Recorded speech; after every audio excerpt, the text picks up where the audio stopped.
AI and blockchain, new solutions that actually work. All right, time to kick it off, I guess. So just to paint the picture for everyone, what does it really mean, like AI solutions which actually work?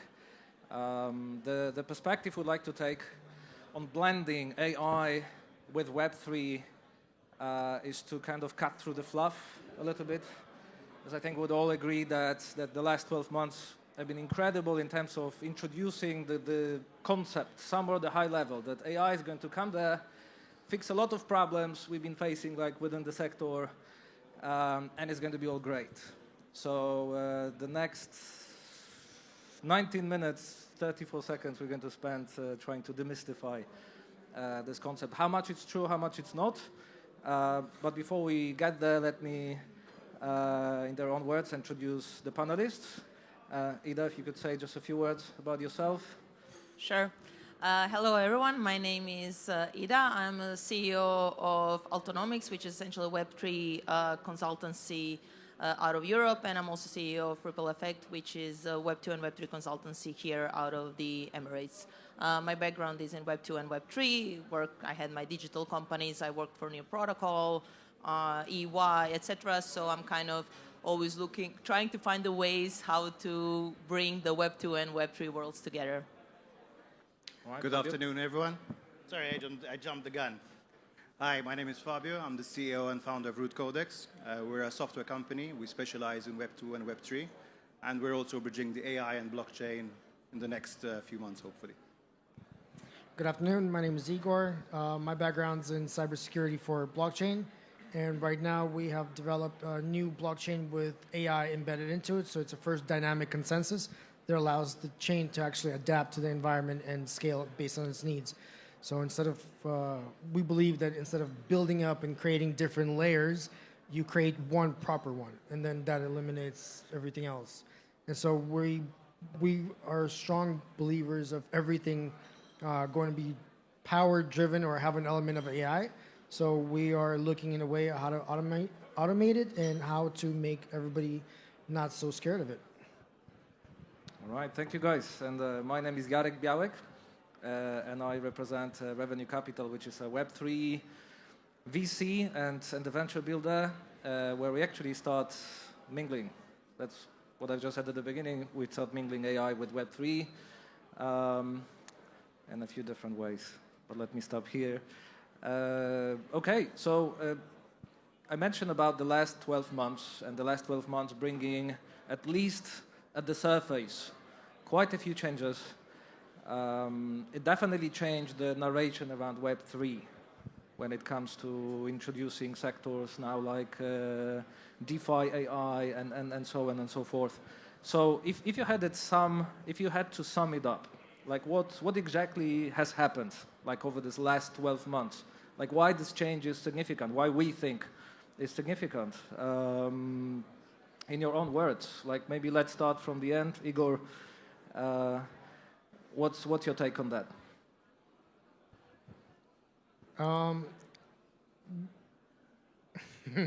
Interesting question. So I believe AI is going to be involved in everything.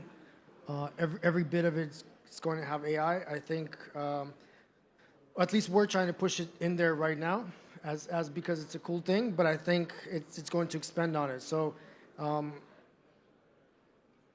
consider that blockchain is evolving. I think DeFi is one way, but we're forgetting about the strength of the actual technology behind it, and that majority of people on this panel are specializing in bringing Web 2 into Web 3, and that's everybody's expertise. Because at the end of the day, the speculative element of DeFi and speculative element of all the tokens and everything else goes away, and we actually have some strong technology behind it, which could be implemented and should be implemented in regular world to bring the Web 2 into Web 3. The part that scares majority is actual integration, and scares people of the cost and involvement. So the simpler and the more it becomes seamless to everybody, the easier the integration and development and bringing in the projects from Web 2 into Web 3 will be easier. Right, Fabio? Cool. So yeah, AI at the moment obviously is still is everywhere, and I also think that it's going to change the world for everyone. But I think the thing to think about is obviously every day using ChatGPT, Claude, and all these different technologies. The issue here is ultimately is when do we know that we're actually getting the correct answer? One of my colleagues from Malta, because I'm based from Europe, mentioned hallucination. So for those that are not familiar with the term hallucination, it's when ChatGPT or pick your product like Claude gives you an answer and you actually think that it's giving you the correct answer, when in reality it's not. So the question is that yes, AI is fantastic and these LLMs are great, but when do we know that we have the correct answer? And that's where blockchain comes in. So for those of you who are not familiar, there is a chain called Chainlink, and there's a product called Chainlink Deco, where essentially the idea is to use blockchain to validate what the different AI agents are saying. So in terms of AI agents, how does that work? Nowadays you have an AI agent, so it's basically, imagine it's one process that does a particular task. And you might have multiple agents doing the same thing. So for example, giving you the price of 1 Ethereum to USDT. Now, how do we validate that that is correct, that we're getting the actual correct value? That's where the blockchain comes in. So again, as I've mentioned in the past, AI and blockchain are going to be at the yin and the yang, where they complement each other. And I definitely see in the next 24 months for things to accelerate rather than slow down. Ida? So yeah, essentially what's, I think the main switch in the last year was more proactive, looking into the use cases of how AI and blockchain can actually be integrated together. Why? Because AI started significantly changing business environments, I would say somewhere around 2017, 2018. Whoever worked in big corporations know about robotic process automatization, AI agents, back when it was still not a buzzword in Web3. Then what happened around 2016 to 17, you started getting like a lot of buzz around Web3, around blockchain, around crypto in general. And each of them went its own way. Right? So you had companies that were like moving in Web3 direction, looking for investment and capital for Web3, building the infrastructure. And then you had companies that went into the AI direction, wanted to automate the processes, to enable much more efficient, like doing business, etc.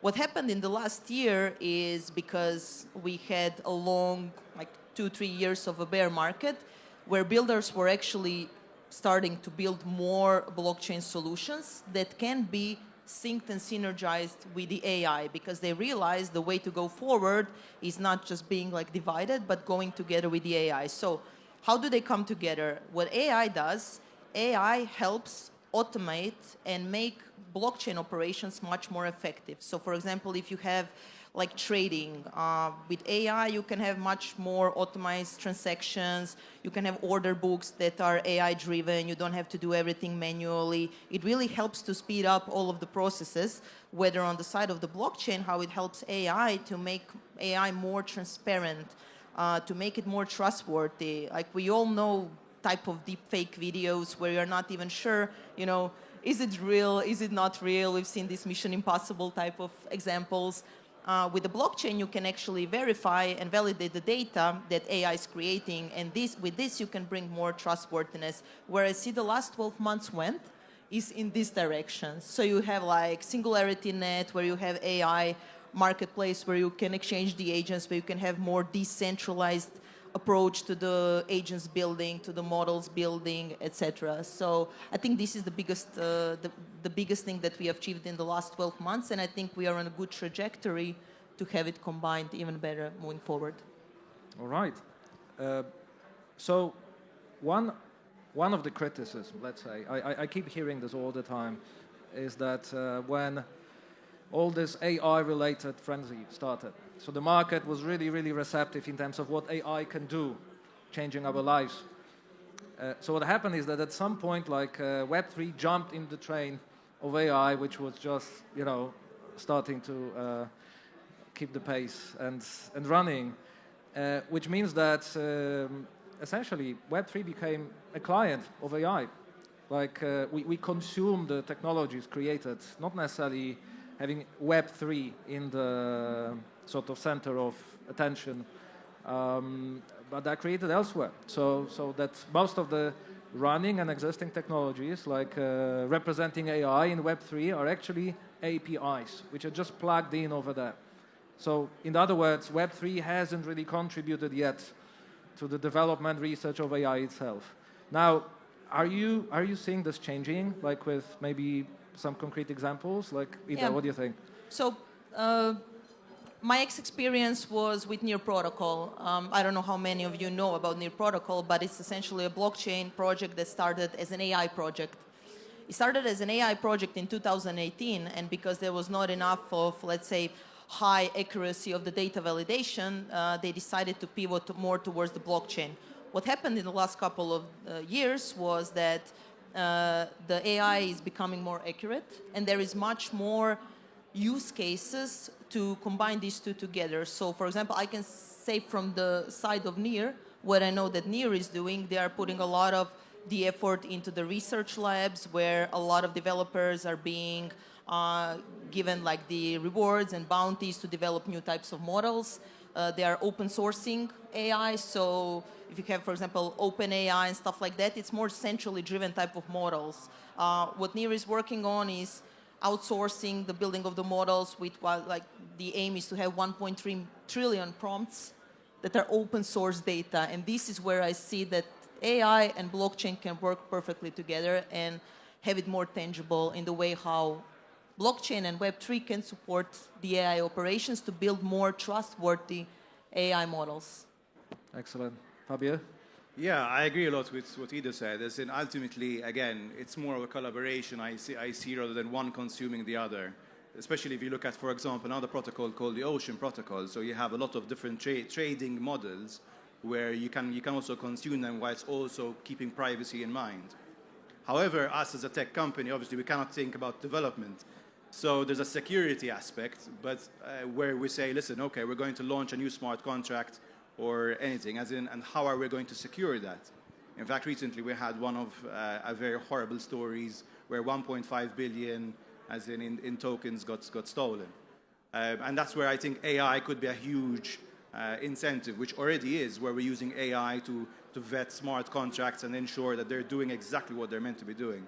But I still believe that we're still at its infancy, where we can use AI even further to monitor certain things and even secure more the blockchain. So again, I sincerely believe that it's a matter of a collaboration rather than one consuming the other.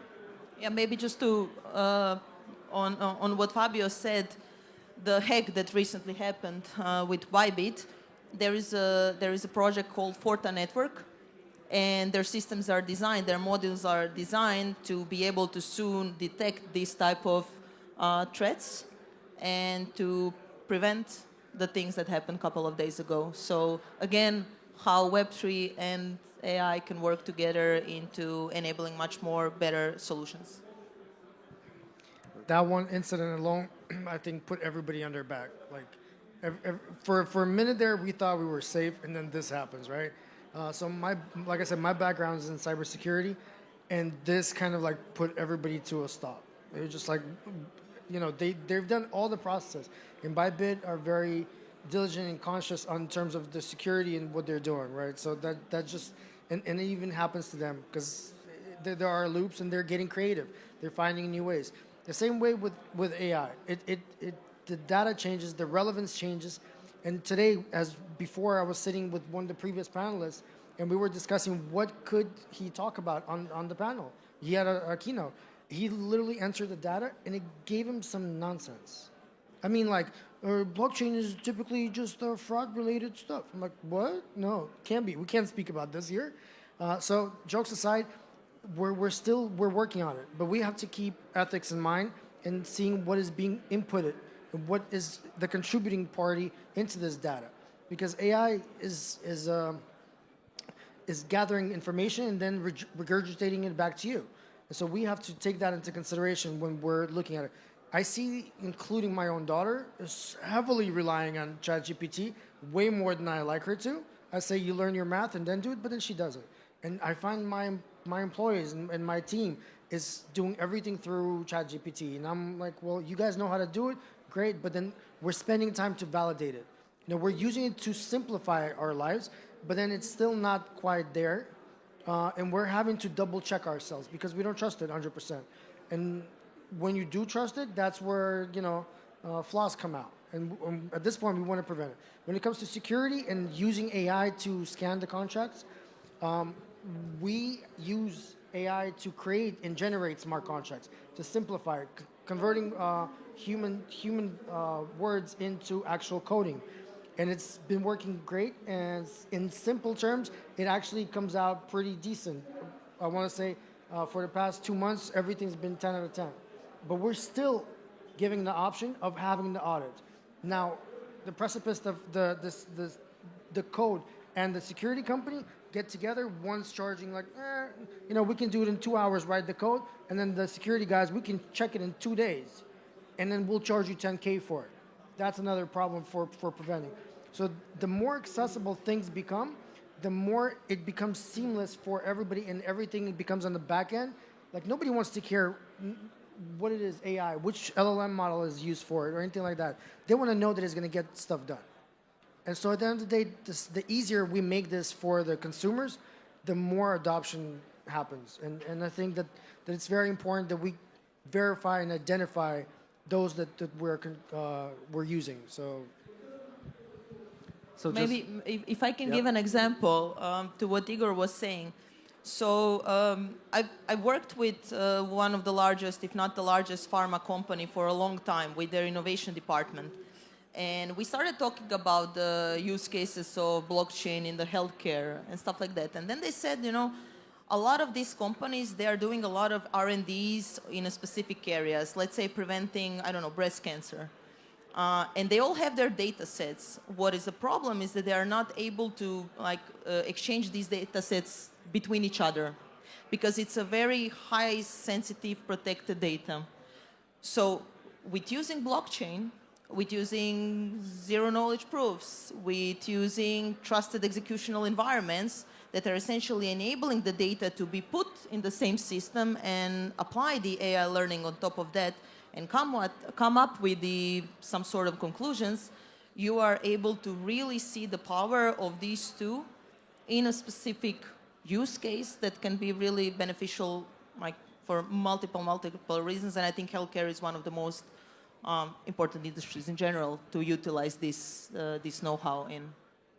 I have to add to that because that's exactly what we're working on.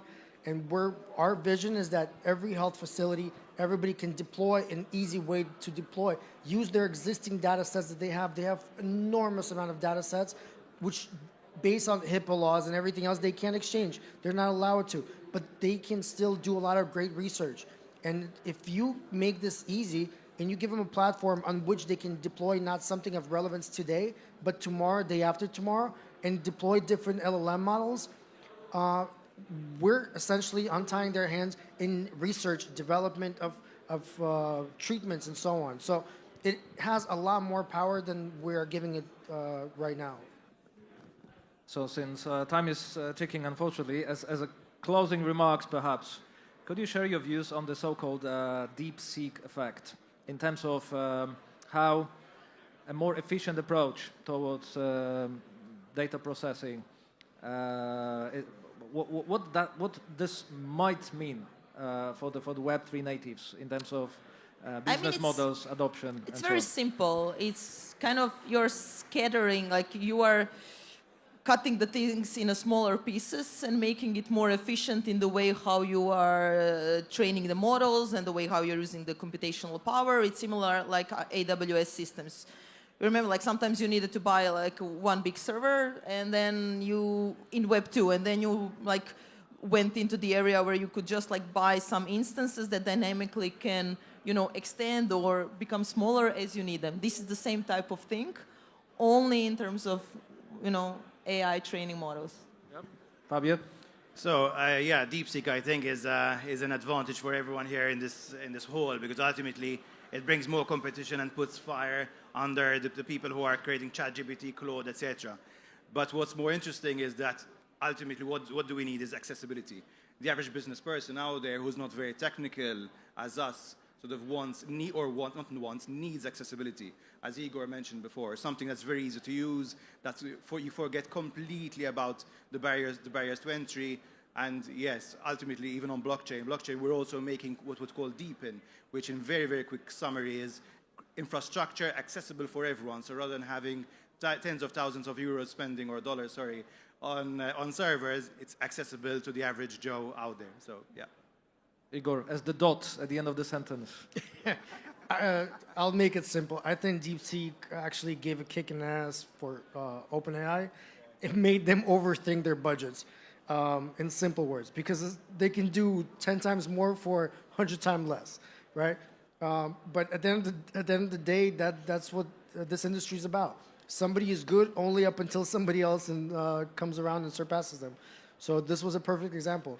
And this is the same way the operation of a blockchain was considered to be expensive, because nodes are expensive. And we've created a node block sharing system that fractionalizes nodes and the cost of it. You don't have to pay for the whole consumption. You pay for what you use. We're moving towards where this is all becoming not a dream but a reality. And I am super excited to be part of this era right now. Hit a nail to the head. Thank you. Thank you, guys. Thank Time you. is up.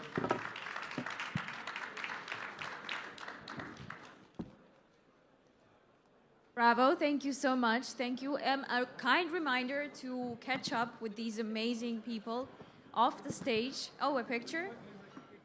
Let me take a picture for you. Would you excuse me, everyone, for just... You have DeepSeek installed, yeah?